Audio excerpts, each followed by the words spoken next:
In this video, I'm going to be doing homework problem number 7 from section 6.5. The outside temperature over a day can be modeled as a sinusoidal function. Suppose you know the temperature varies between 54 and 86 degrees during the day, and the average daily temperature first occurs at 9 a.m. How many hours after midnight to 2 decimal places does the temperature first reach 62 degrees? So to start this, I'm going to take the information that I know and I'm going to start plotting it on the graph. I do know that the high point is 86 degrees and the low point is 54 degrees. Well, if we take 86 minus 54, we're going to get what? 32 degrees. 32 degrees is the difference between that. And half of that is 16. 54 plus 16 right here at the midline would be 70. So this distance right here is 16. This distance right here is 16. So we already know that our amplitude is going to be 16.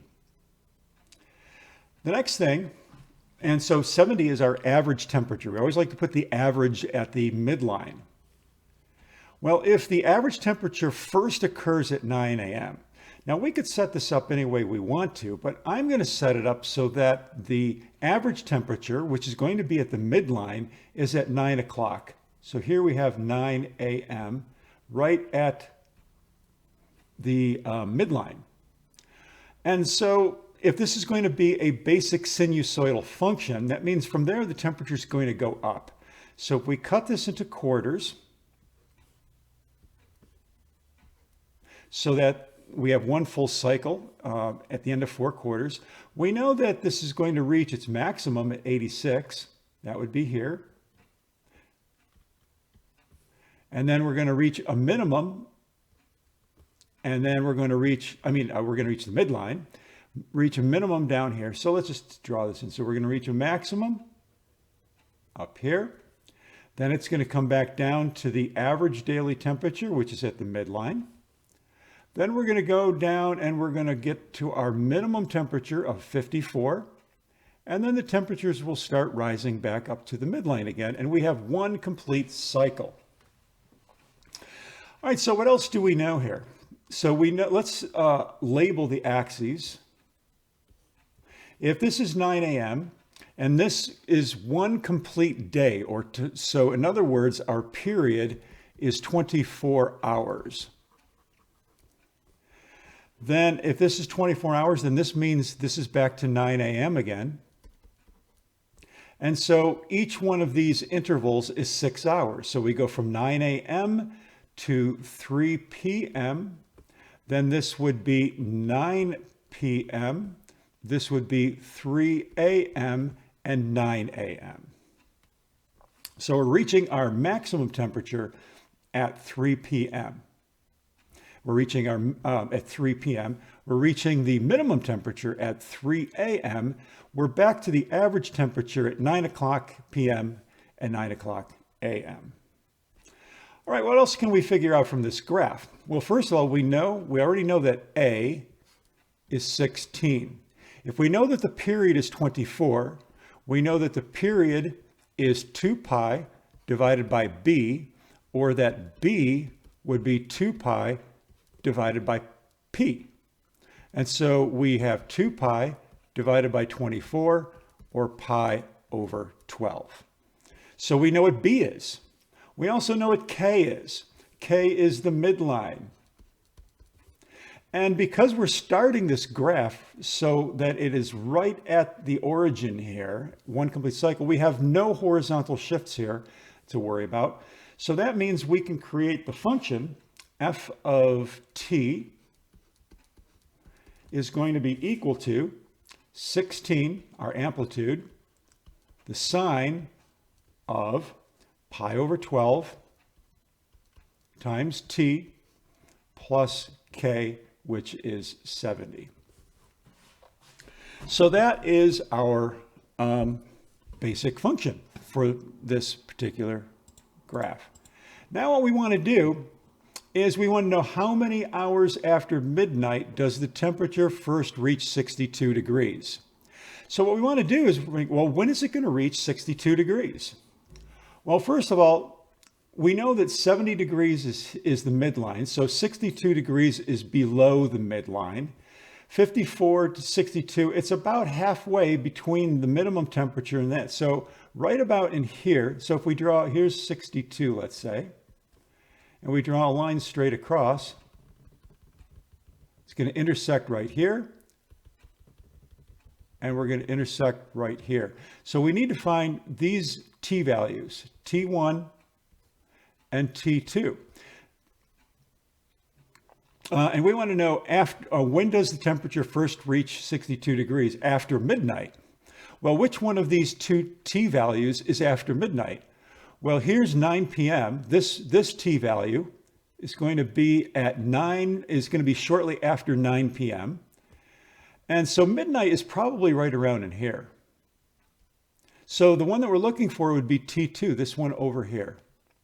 That's the value that we're going to be looking for. So question is, how do we find out when the temperature is going to be equal to 62 degrees? Well, 62 degrees is our output, so that's going to be our function value. So what we want to do is solve this by setting f of t equal to 62 degrees. So to do that, we simply say, okay, 62 equals 16 times the sine. And I'm going to do a u substitution. I'm going to let u be equal to pi over 12t. Remember that? And so this is u plus 70. That'll make this a little bit easier. Subtracting 70, we get negative 8 equals 16 sine of u, or the sine of u is equal to negative 1/2, or u is equal to the arc sine of a negative 1/2. All right, well, where is sine negative? So let's go to our unit circle. Where is our graph? Sine is negative in these two quadrants. And so we're going to have an angle down in this quadrant with a negative sine, and we're going to have an angle down in this quadrant with a negative sine. And so when we find, and we know that the basic reference angle, so again, what is the reference angle here? The reference angle, what reference angle has a sine of 1/2? Well, that would be pi over 6. So we have a reference angle of pi over 6 right in here. So that means this angle is going to be 7 pi over 6. And if we have a reference angle of pi over 6 here, that means this angle to here is going to be 11 pi over 6. So u, let's say u sub 1 is 7 pi over 6, and u sub 2 is going to be equal to 11 pi over 6.